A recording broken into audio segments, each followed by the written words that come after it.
good morning. Welcome to Around the County with Judge-Executive Tim Hutchins. And we're on from now until noon here at WBRT. And join in the studio, Tim Hutchins, Judge-Executive.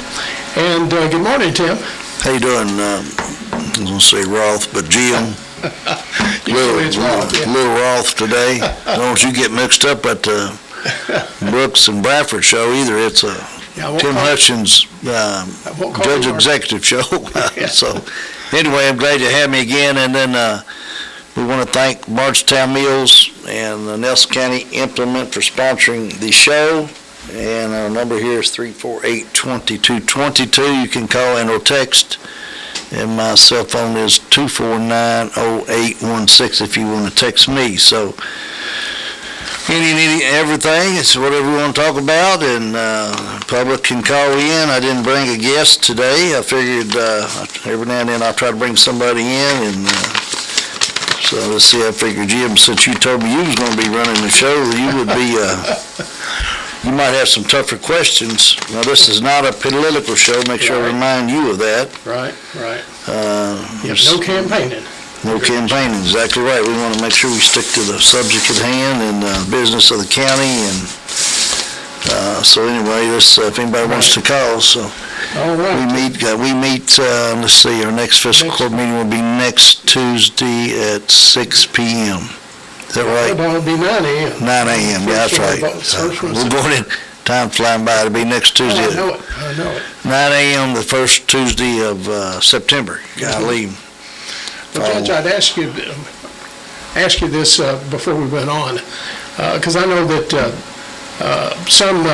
in some counties they're already schools are already setting tax rates. And I know that you mentioned, I think it was at the last meeting or the one before, that the county really can't address that yet due to some delays in assessments here in Nelson County. Yeah, I've talked to Rhonda, my treasurer, about this, and for whatever reason, some of the letters went out apparently late from the PVA office or later than normal. And then the people that get their assessments, and remind you that we don't do assessments. Right. Fiscal court does not do that and don't have no input on it. And so they have to allow the appeals process. There is a board there that we appoint that works private, citizens on the appeals process. I think they had, around 30 or so, and I haven't talked to anybody about how they went or anything like that. So after they do the appeals process, I guess I believe they make a decision. This board does. I don't know if they get with the PVA, which would be Jay at this point, and they agree with them, don't agree with them, and at that point, if the constituent is still not happy, he can go to the state appeals level. And I don't know a lot about that because I've never really been involved in it. But once the state gets these back, and then they have to be certified, and then they send them back to the PVA office, and then they have to calculate assessments, and then they got to send it back to the state, I guess. And then I get this letter, the treasurer and I get the letter from the state and let us know what our compensating rate. Right. You're allowed to go up to 4% of growth, or new money, I guess you would say. Right. And we don't have that yet. I just, like you, I've seen some other counties that have already started and they've already adopted the rates and everything else. We got the library rates, extension board, you got schools, all the taxing districts, and I had one superintendent call me about it about 2 weeks ago, and I said, I don't know what it's going to be. He was concerned also. So we don't have it yet. And I'd say, until we get that, and we got to set the rate. We technically got so many weeks to do it. Right. And we will probably have to have a special meeting, maybe. I don't know yet. And then they go out, and then that's for your tax bills go out. And then you've got to get them out as early as they can because you're allowed to get a credit by November 1st, I think, if you pay earlier. I think that's right. That's the first. Get a discount. So it's definitely delayed, and That's all I can tell you that I know of, but so we don't even have a clue. But I will tell you this, since I've been county judge 3 years in a row, we have lowered the rate which we control, lower than what the state recommended and even lower than the actual compensating rate. We have never taken that full 4%.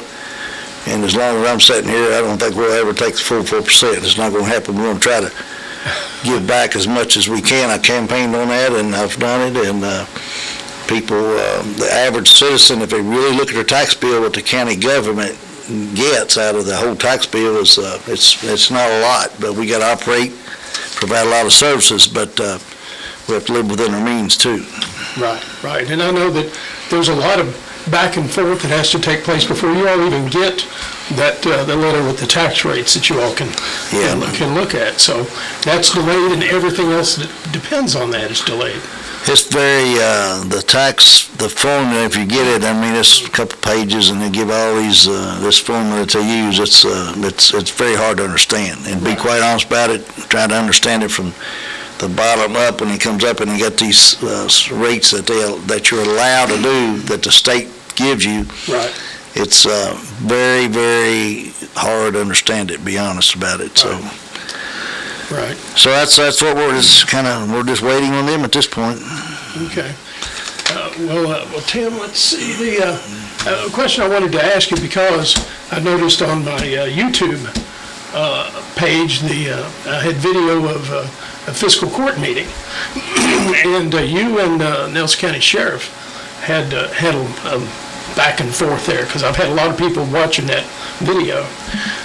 But you all had a real tense little discussion, well, I said disagreement between you and the sheriff on vehicles and some other issues, I think, too. But most of it was a discussion regarding vehicles, I think, if I remember right. Well, that was the last meeting. So what happened was, it wasn't on the agenda either. Right. I had 2 weeks before that, I had asked the fiscal court. The sheriff came and seen me about, I'll say, a month ago, and said he would like to get a new transport van. Right. And the equipment that goes in it, I call it the cage, because it separates the females and the males, and with all the liability today's times and the safety, it's got a double door that inmates can't escape. And I looked at it, and I met with Raymond, and I said, it's definitely not in the budget. We don't have any money in the budget to do this. I said, let me see what I can do, because I do think it's needed, okay? So I studied it, and I asked Jailer Hall, out of the commissary money that goes through the jail, so people can understand that's when he sells snacks and so on. That money is 100% in control of the jailer. The fiscal court does not receive that money unless the jailer approves of it. And Justin has worked with me and bought some equipment, weed eaters and mowers and stuff for the inmate crews, and a lot of stuff that saves the county a lot of money. It allowed us to do a lot of work countywide with the inmate program. And back to that real quick, the inmate program is a joint effort between the jailer and the fiscal court. Mm-hmm. It's not all the jailer that says he goes out and he can clean up half the county. It's not all the fiscal court that we can go out. What it does, it's a joint effort between the fiscal court and the jail to do this. We started this, and we've had some speed bumps and hiccups and all that, and it's worked out pretty good. Matter of fact, we met last week, there's always going to be a few problems, and so when people call and all that, we've had to get it worked out, because we had to make sure everybody was going on the same direction. So everything they do runs through the county road department. Mm-hmm. I made sure of that. The jailer and I worked this out, and it's all worked pretty good. So it goes back to this equipment. I said, Justin, because the jail uses that van also. Right. When they take prisoners back and forth to the courthouse, transport prisoners to other counties, and they use pool cars or whatever. So it's a safety thing as much as anything. Sure.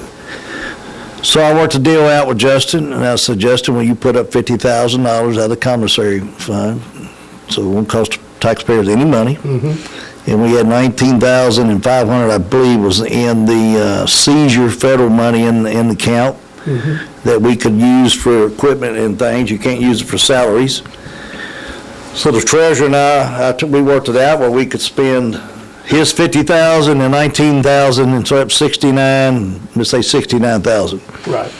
So I called Raymond, I told him, I said, and he was excited about it, and I said, I got this deal worked out. Here's where the problem arose. So I took that L&W as the company that puts in all the different features and the cages and all this stuff, and the number they gave me, and I had it on paper, $22,000 I'm rounding off. And so that's in 50,000, that'd have been right at 72.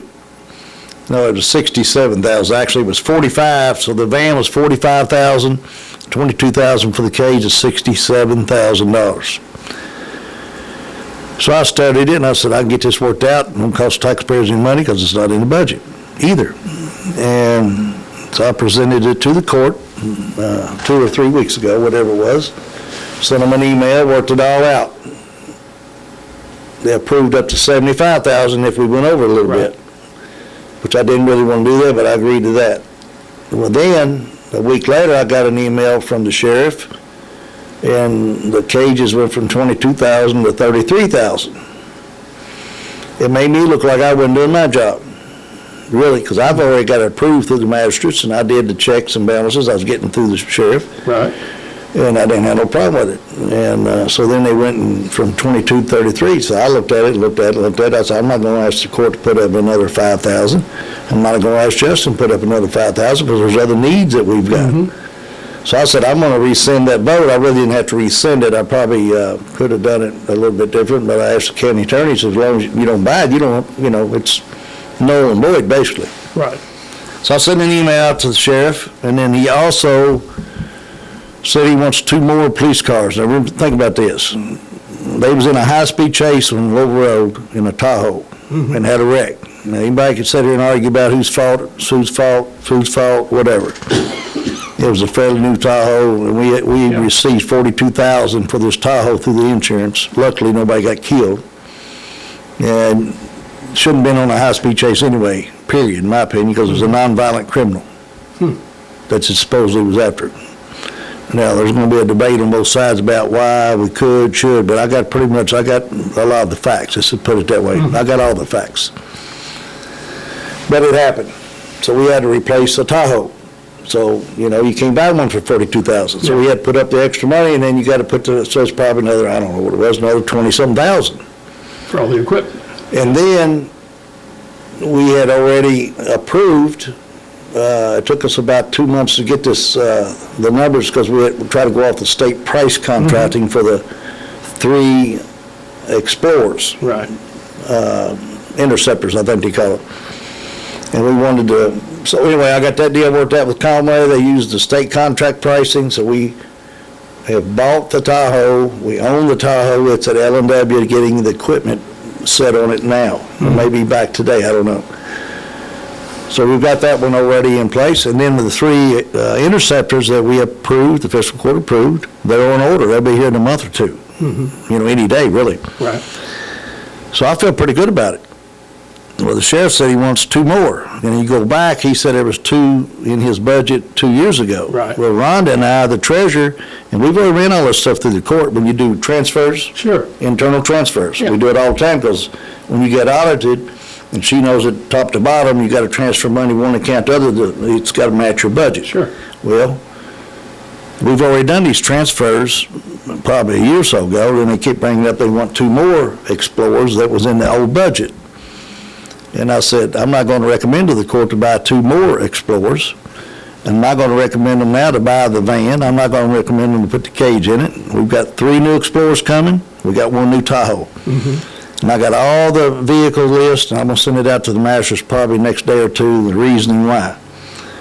The 3 we need them. There's 3 or 4 that's got pretty good high mileage on them. Sure. But you got to look at it, the big picture is it the office staff that's got a vehicle? Is it the detectives that's got a vehicle, or is it the patrol people? The patrol people is one that need the vehicles because they're out on the road, and when they're in pursuits, I get that. I mean, you got to do some pursuits. Right. If you're going after a violent criminal, whatever, you have to, maybe a high-speed chase in a case or 2, but so that's what I recommended. Well, at some point, it wasn't on the agenda, and Magistrate Lear brought it up. and I didn't set the packet. I got a packet. You was there. Mm-hmm. A whole packet of stuff I give to the magistrates, and I email them everything every week, Right. and all this information. Some of it we had repeatedly. And he brought it up, wanted to know about the sheriff cars, and I just said, here's information, and here we are. Then Raymond decided to get up and talk, and he blew up. Mm-hmm. You know, I went back and looked at it, and everybody says they appreciated me holding the line, and at the end of the day, he didn't like it, but he overspent $205,000 a year or 2 years ago. What budget was the end? You was there. You have 24, 25 maybe? 25, 26, I think it was. 25, 26. In my office last year, year before. Yeah. That he overspent $205,000, and the state auditor, it wasn't me, the state auditor. And we asked him the question, he never could come up with the answers. So we took that money out of those two Vehicles. that would have been about, I don't know, time you put all the equipment on them, $60-something thousand a piece, so it gets you about $140. So we used that money internally to offset the expenses, because he could have turned that $205,000 over to fiscal court. Right. We only got $8,000 that year. I wasn't gonna bring it all up, I didn't want to get no argument, but he did. He brought it up and got arguing, carrying on, and so, you know, go back and look at the videos, all I can say. You know, like I said before, we got a new sheriff coming in about 4 months, and everybody comes in. I'm not criticizing Raymond, but he's going out in 4 months. You got a new sheriff coming in, he's gonna have new ideas and new ways they want to manage and all that. So that's my take on it, and I'm gonna stick to what I believe, and we'll see in this next meeting. I'm gonna send an email out here in a day or two with all the data and all the cars, how many we got and how many we have and what the cost is, and they overspent on the bowler wrap 2 years ago out of his budget, and the people are telling me they hardly ever use it in training. It's a big training feature. They hardly ever use it. Should never bought it. It's not needed. Should never been bought. But he bought it out of his budget. Last year, the reconstruction stuff he bought at the end of the year. That's what I had him demonstrate at the court. Right.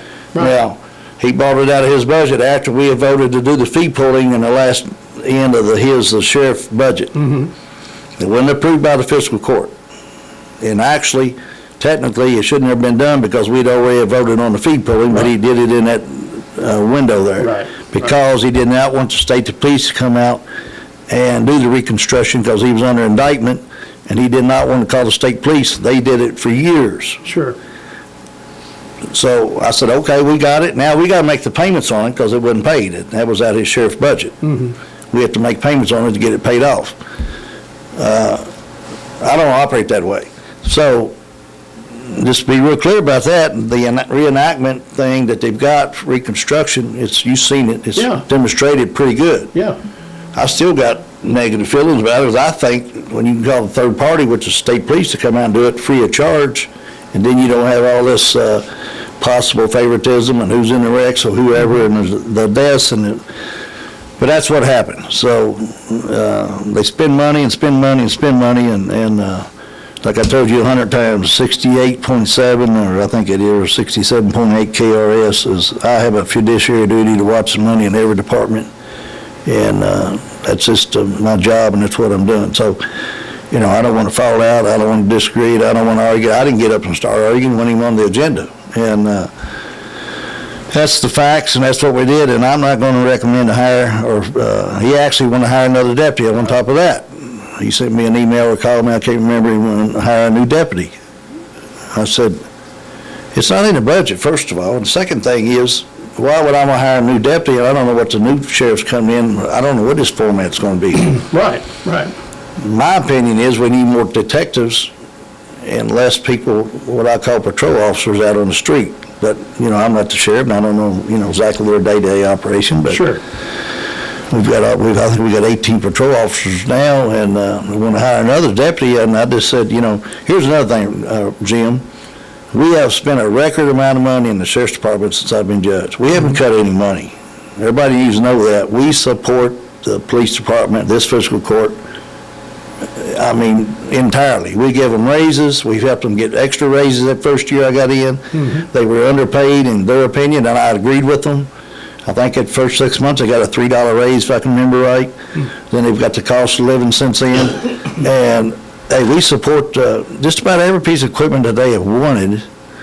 There's all kinds of internal equipment they've gotten, and like I say, in most cases, the police cars, we support the police as much as any previous court in history, in my opinion. And if you look at the numbers, I'll give you all the budget numbers. I can show you how much money that we have spent out there. We got to have a good police force. Sure. But you still got to keep it under control. It's not no unlimited. They don't have like money don't grow on trees like the old saying is.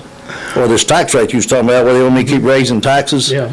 Get the rate as high as we can, so we can just keep using it for things that I think we don't need it for. I'm not going to do it. Well, Tim, I wanted to, something you brought up talking about the sheriff's budget. There seems to be a disagreement between you and our treasurer and the sheriff as far as what the sheriff having a separate budget. Yeah. Because, you explained when you went to fee pooling, Yep. there's just one budget. The fiscal court pays the bills, the money comes in, Yeah. goes to fiscal court, you all pay all the sheriff's bills. The sheriff is indicated that he believes he has a separate budget outside of that, and I think there's a disagreement between what he put forward and what you and Rhonda talk about. There's just one budget now. There's no you and us. I think It's that's not a what Ron split said. budget, Yeah. but by state law, the sheriff has to present a budget, and either we approve it or don't approve it. So what we did is we approved a sheriff budget. It shows all the income that's coming in. It might be whatever it was, 2 million, 3 million, I don't know what it was exactly, 5 million. And they collect the fees and the monies and the taxes, and that money they write a check back to the fiscal court. Right. That's basically their budget. The expense side of it, we met with Raymond after we did all that in about February, March, and set in what are your needs, and we've agreed to, like I say, 99% of all the needs, as far as I'm concerned, because a lot of the stuff, we didn't know that he had already on record. He had leases he was paying, he had contracts he was paying. We don't have access to all that, so we sat down and went through it all and said, we'll finish paying it all off, and make sure we got it in our budget. And the conflicting part of it is the sheriff's budget always starts in January, Right. and ours starts in July, and it is confusing, and I'll be the first to admit it. But he got up and said, I made a mistake, I shouldn't have went to fee pulling, and I basically said that you messed up. Well, I didn't mess up. I got 5 magistrates that voted too. It wasn't just Tim Hutchins. Right. But you can't control your spending. We made sure that was under control. So it is a little bit confusing, but I'm just telling you out here, I'm giving you the facts, and that's the facts. But we'll see how it comes. I'm sure it'll be discussed next Tuesday. Got any texts coming in, Jim? Yeah, one comment said they're not in favor of a lame duck elected official making expenditures near the end of their term, which I guess referring to the sheriff, since we'll have a new sheriff come January. They call it a lame duck. I've heard that word before, I guess. Yeah. Yeah, I understand that. Yeah, but we still, he's still the sheriff. He's still got to operate. We still got to protect the citizens, and I agree with everything he said when it comes to that. But the spending side is where I've got a problem with. One thing we need to do, Jim, is listen to our sponsors. Okay. And I want to thank Barstow Mills and Nelson County Implement for this again, and let's listen to our sponsors. All right, sir, just a moment. You're listening to Around the County with Nelson County Judge-Executive Tim Hutchins. We'll be right back.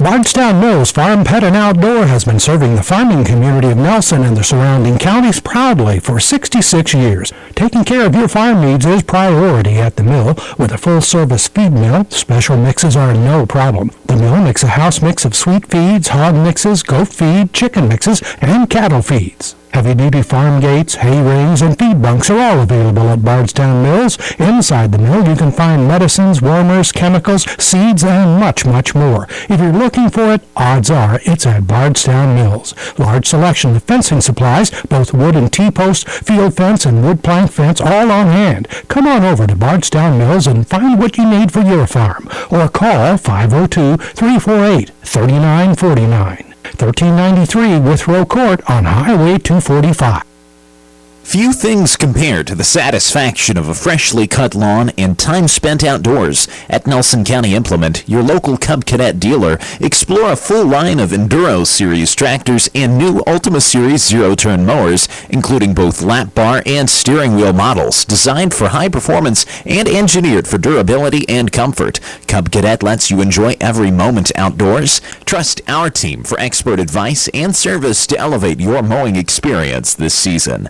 Visit your local Cub Cadet dealer, Nelson County Implement, at 2759 Louisville Road in Bardstown for expert advice, superior service, and to test drive the new Ultima Series today.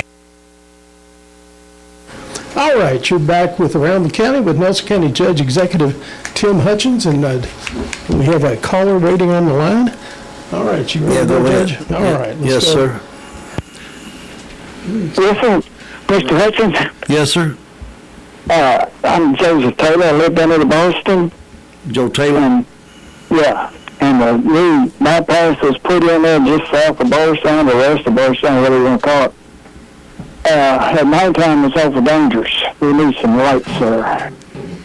Okay, that's a good idea. And what I did when I first got it, took off, well, not first, but let me think about this a minute. Last fall, when they started using that road, Yeah. in the fall, and I've worked with the state, and the state has approved, when you come down Ben Irvin Road, we put a light there already because there was a pole, and that's a county road.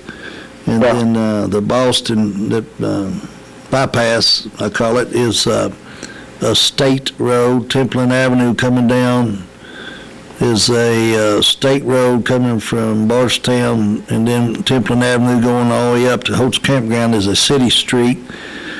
And then you got Piper Drive, I think it is, or Stinson, one of them coming down through there. So I worked with the state, and some of these lights, they did not have it in the budget when they built this bypass. So I worked with Brad Bottoms, the chief engineer out of E10, and we worked it out, and they've got them, I think they've already got them delivered. But they have to use what they call breakaway poles if you put them on state right away, and they're very, very expensive. And then, so I've got all that worked out, and I think they're waiting on when they get the roundabout done, and they're going to put lights there and at these 4 intersections that I just talked about. So they are already approved. The state paid for all this. The county and the city, I worked with Mayor Heaton. The ones that's coming down off their streets that we have to take care of the maintenance on them after they get them installed. So it's a done deal. Appreciate your call, but I'd say in the next couple of months you'll see them up. Well, I appreciate it very much. Yeah, they need it. It's dark, especially in the wintertime. That's when it gets really bad. Yes. That's what I was calling, because winter's coming. We know that. And, I hope it don't come. You think it's coming? Yeah. It'll be here one day. But we got all that. I got all that worked out so far, and thanks to Brad Bottoms and the state and Mayor Heaton and myself, we got all that worked out. So that's good. Thank you, sir. Call anytime. Yes, thank you. All right. Thank you. Thank you for your call. And 348-2222, 348-2222 if anybody else wants to call in or text. So. All right. You do have another text here, Judge. Yes, sir. Quickly, let's see, somebody said that you previously said that you eliminated a maintenance position in county government. Yep. But it says that's not true. You moved that person to a different department and gave them a raise, and this person still has a county maintenance truck. Mm-hmm. And dedicated to working at the old courthouse. Wants to explain. Not true. That is true, 100% true. I'll tell you why. What we did when I first got elected, we had, I think they had 3 maintenance men. One of them passed away. One of the other guys had some heart problems, and I ended up hiring a guy to replace the one that passed away, and then we had, and I'll just tell you who it was, Richie, what is Richie's last name? I hired him. Todd Willett was actually working full-time at the jail, maintenance, full-time. And then we had Keith Willett. Right. So what I did, and the fiscal court approved this, put all of those three directly under the road department. So they got a day-to-day supervisor. Right. Richie's number one department to oversee is the judicial center, and that is everything done at the judicial center that the county owns. So some people don't understand this. We get reimbursed back for everything we spend at the judicial center in most cases. Todd Willett was working at the jail, and I worked with Justin on it, and it still comes out of the jail's budget, which it still comes out of the fiscal court. I said, you don't need a full-time maintenance guy at the jail. So Richie and Todd basically are the maintenance men around the county. What this person's probably talking about is Keith Willett. Keith Willett does a lot of stuff instead of just maintenance. He's been on the tree program. He's been at the road department. He's been trimming trees, cutting trees. All three of them are actually working under the road department, if you want to look at that. Okay. We might pull somebody out of the road department from time to time to help our guys on maintenance. Right. So whoever this person's saying, it's a political thing, I'm sure. But so Keith Willett, since we started tearing all the heating and air out the old courthouse and remodeling, he has been up there a lot more than I want him to be, because it's been a lot to do, and he has the knowledge to oversee everything. Right. And so it's, I just put some private fence around the old garbage thing by the courthouse. Right. Some Trex. He did that. I don't call that maintenance. That's actually he's trimmed trees. He's worked at Wickland. He's been at the road department. He pushes snow, ice, and everything. So that is the truth.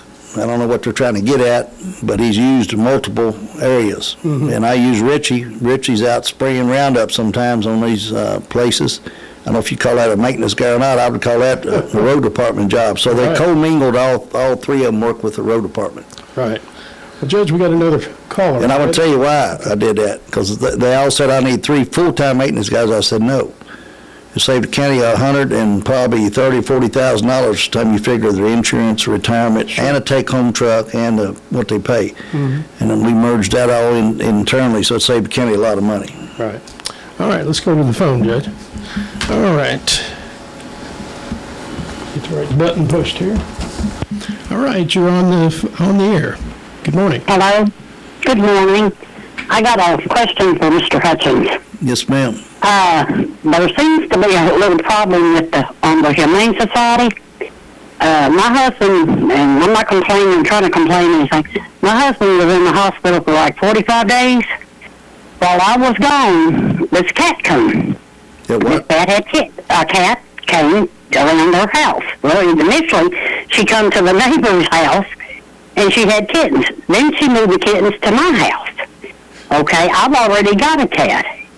I called out there about, bringing the things on her, because, like I say, I usually still in the hospital and I'm back and forth.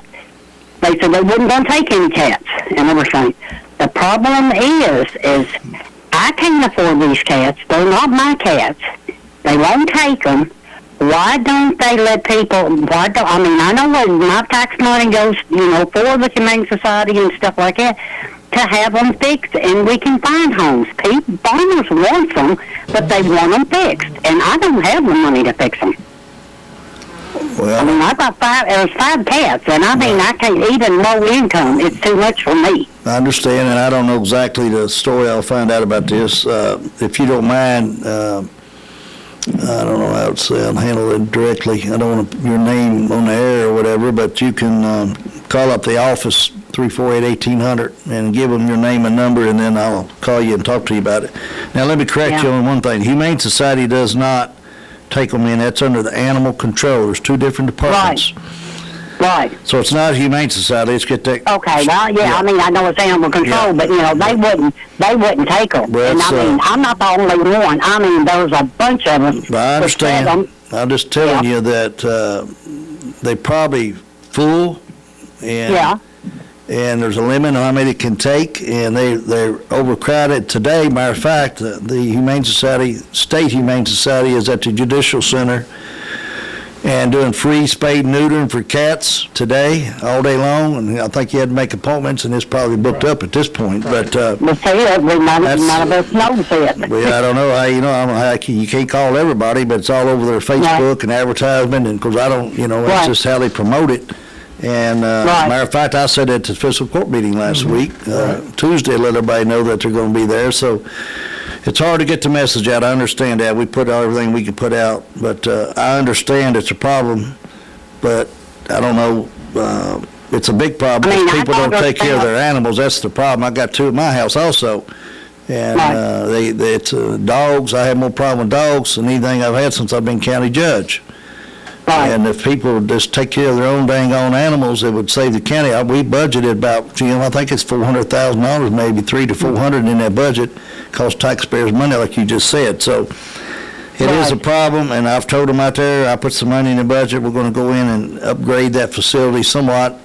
And be quite honest, we need to add on to it, and it could, it cost a lot of money. And but I will. I don't know, when did you talk to them? Well, I talked to 2 or 3 other people, and one of them called out there. This woman called out there. I'd actually seen it on Facebook not long ago, and she was wanting barn cats. Mm-hmm. And she called out there, and they told them that they don't do barn cats anymore. They put them down. And she said, well, she told her, but most people, there's a lot of people that want barn cats, but I understand they want them fixed. Right. We just don't want to need more cats. Yeah, I know. They make sure, I don't know what they call a barn cat. I'm sure there's a miscommunication. Yeah, they call them a mousers, or mousers, what they call them. Barn cats, whatever. I've got 2 that I had them fixed, and I call them barn cats, but they end up at the house about every night now. But anyway, I don't know what, I don't get back into the gossip hearsay, she said, and all that. But I do know they do an excellent job out there. And they are way overwhelmed, and they got all kinds of animals coming in every day, but a limit on how many they can take. I'm sure that's a problem. I don't know that, but I was nothing much, even when they said they couldn't take them, but I said, I can't afford to have 5 cats fixed. I don't care. I don't have the money. And I said, if they could get them fixed, because they're getting at the age that now they could be having babies, and I said, it's a countywide, it's all the time. It's a statewide, it's a national, statewide problem, county problem, but again, I don't like the idea of putting tax money in getting animals fixed either. So they've got this, it's a big problem. We've got donations and things. We're going to try to get more donations coming in. I'm working on a program now with try to help them get some private money to come in and then help with this situation, because I definitely hate to spend taxpayers' money on a bunch of animals that every citizen out there should be taken care of. But I'll address, you call 348-1800 and give them your name and number, and then I'll get back with you. Okay, then. I appreciate your time. You have a great day. You too. Thank you. Bye-bye. All right. 348-2222 is the number. And Judge, the cats and dogs. There's a lot of cats and dogs. Yeah, I know you've said that since you were elected. You never knew how much of a problem dogs could be. Oh Lord, it's just I could write you a book about it, and it's just it's a shame people don't take care of their animals. All right. Well, Judge, I know that the city of Bloomfield recently swapped or changed their garbage provider, and I was a little surprised to read that. They didn't look locally for a garbage provider, since the county offers the service. I think the county took over collection in Bloomfield, and No, not Bloomfield. We took over New Haven. I'm sorry, New Haven. I'm sorry, misspoke. But anyway, there's been some discussion about that, and then I guess that's become a bone of contention at Bloomfield City Council about that, and then I think they also were wanting to ask the county to take over nuisance. I got a problem with it. Let me say one thing, Jim, before I go that, just let the public know. We did a lot of work at Culvertown Park and beautified it there, and we put some money in the budget to do that. We got a little bit more to do. We've cleaned it up, and it's really turned out nice. And the Boston Community Park, Community Center, we call it, I've worked with them, and we own some land there, and in the fire department and the community center, and we went down yesterday and cleaned it up really good. And we built the pavilion there already. We got playground equipment coming. If we get the site lined out, and we're going to build a parking lot there, and worked out with community center and all that. So we went down yesterday, cleaned that place up. It looks really, really good. And then we got to go back and finish that. A little bit more to do at Culvertown Park. And we're still working to get playground equipment put together on these sites, but we got to get the pads ready first. I did get Culvertown's pad ready. And then I'm working on, I think Catherine went yesterday with Lincoln Trail Area District and trying to get the grant money. We're going to try to get playground equipment at Balltown and Demont's Park. Out there, we're going to try to expand that just to let everybody know what we're working on. Okay. Back to that Bloomfield thing, it's a sore subject with me, and I hate that you bring it up, because my first year I got elected, I went to Bloomfield meetings, a lot of meetings, first couple of years, quite a few, and they had problems with garbage, waste management, and on and on and on and on. And I said, if you want us to help you, I'll try to help you any way we can. New Haven called, and they had problems, and we helped New Haven. I worked out a contract with New Haven to take over their garbage and their nuisance ordinances. We take care of all their nuisance ordinances. We make a little money on the garbage, but offset that. The music just came on again.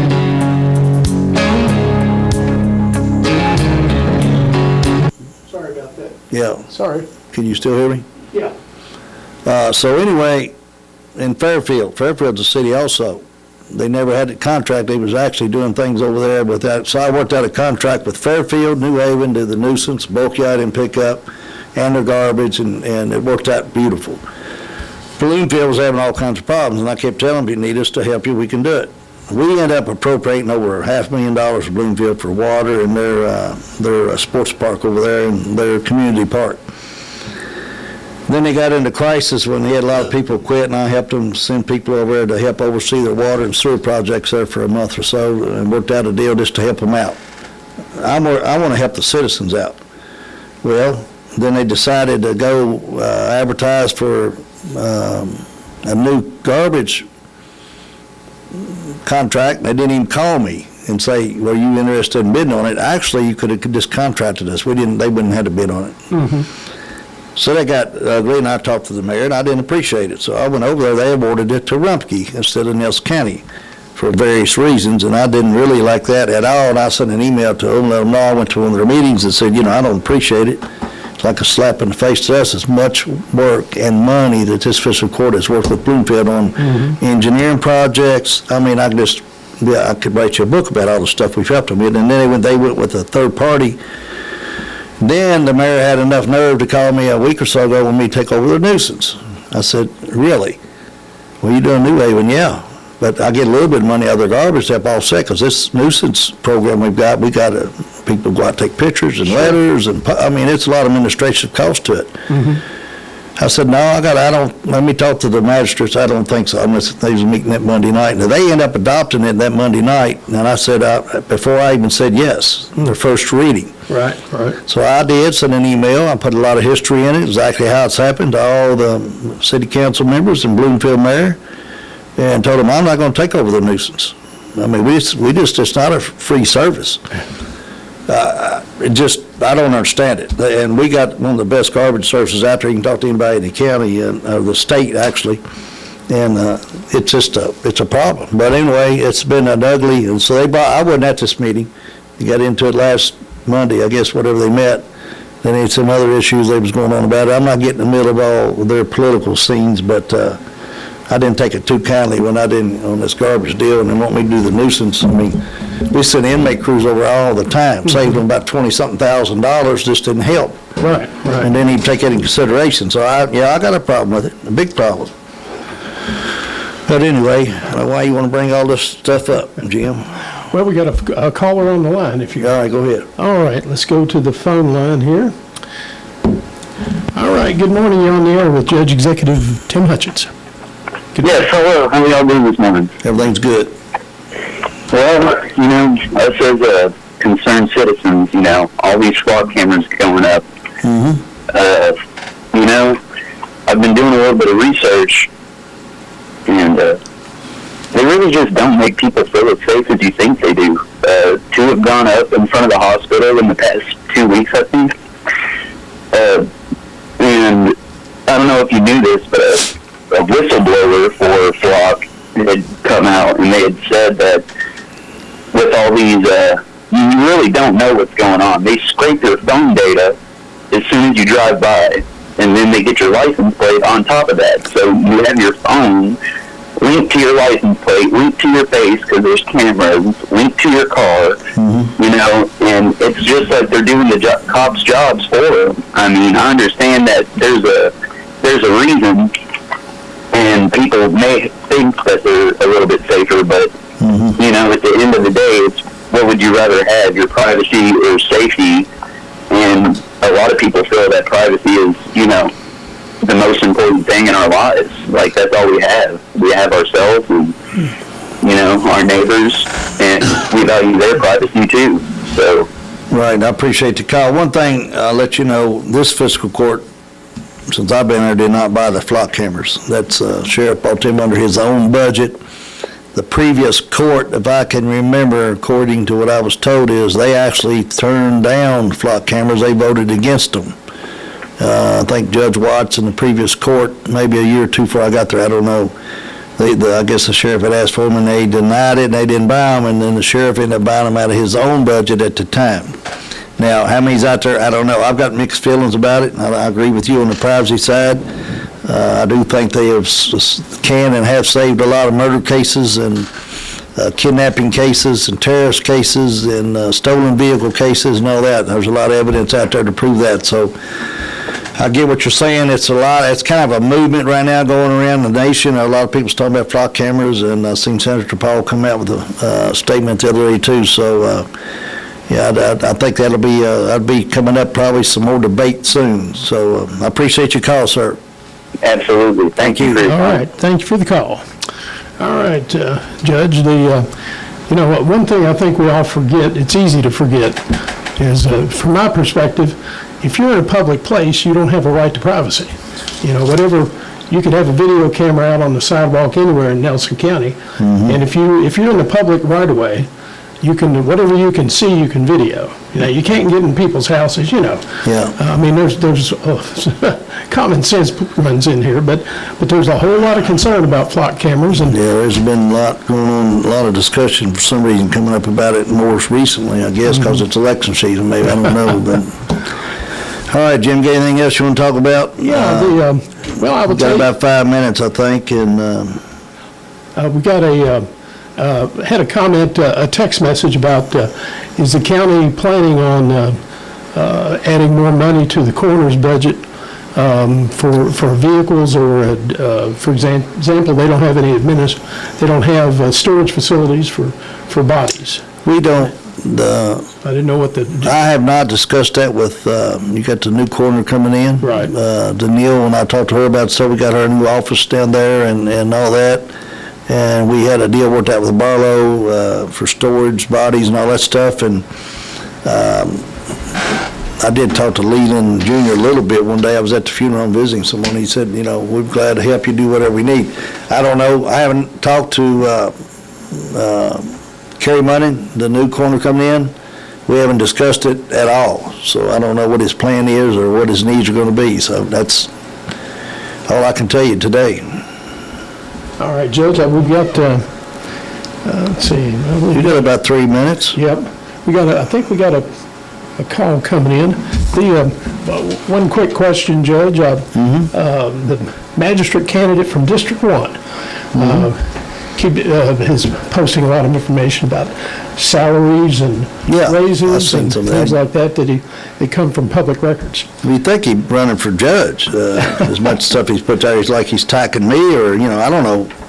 He said, you know, listen, public records. Hey, I don't have a problem. Everything's public. I tell, just like on here, I tell everybody, we're not hiding anything. One thing he put on there was like we've overspent. When I took office, there was $8 million in the ARPA funds. That shows up, that bottom line looks real strong. You had to spend that money on different projects, and some of it they had already earmarked. So $8 million right out of the gate. I think he tried to say there was $22 million total. Right. $8 million of it was right there. That was, you know, it was like almost camouflage, because that made it look like the bottom line was strong, and that's good that we got that money. We spent $5.5 million to buy the new industrial park. And I mean, that's one of the best things we've done since I've been county judge. We spent $5.4 million on the new landfill phase that we had to do, and when I first came in, they kept telling me that we're going to have to borrow the money to do that. Right. We did not do that. So that's what, 5, that's 11, that's 8, that's 19 million of it right there. And he said something about doing the general fund. Well, we've transferred money out of the general fund to the road fund, and I mean, internally, you do internal transfers all the time. Oh, yeah. So, hey, we spent $1 million per year, and I got $1 million going this year on blacktop on county roads. Never been done before. Right. Now, and then we spent $1 million or $900,000 on the old courthouse replacing the heat and air. Tourist Commission paid the majority of the remodel. So I had that all up because he didn't have no heat and air, and the old place is about ready to fall down. I don't know what he's trying to say. It's your, how does he say it? You can ask questions. I mean, ask me anything you want. I got the answers. Right. What I call it is, you remember old Paul Harvey? They need to hear the rest of the story. He puts out half the information. Let's get the whole story. Right. But, I'm not getting in the middle of anybody else's races, but I'm definitely going to defend this court and my decisions, I'll tell you that. All right, Judge. Well, we are down to the wire here, Judge. You don't have a call? Yeah, no, it's 12 o'clock. No, that means you got to quit. We got to quit. Hey, thank you, everybody, and call anytime. Thanks to Barstow Mills and Nelson County Implement. We'll see you next week. All right, thanks for listening, everybody. This video will be available on Facebook and also on YouTube shortly. Yeah, Take care, everybody. Time flies by.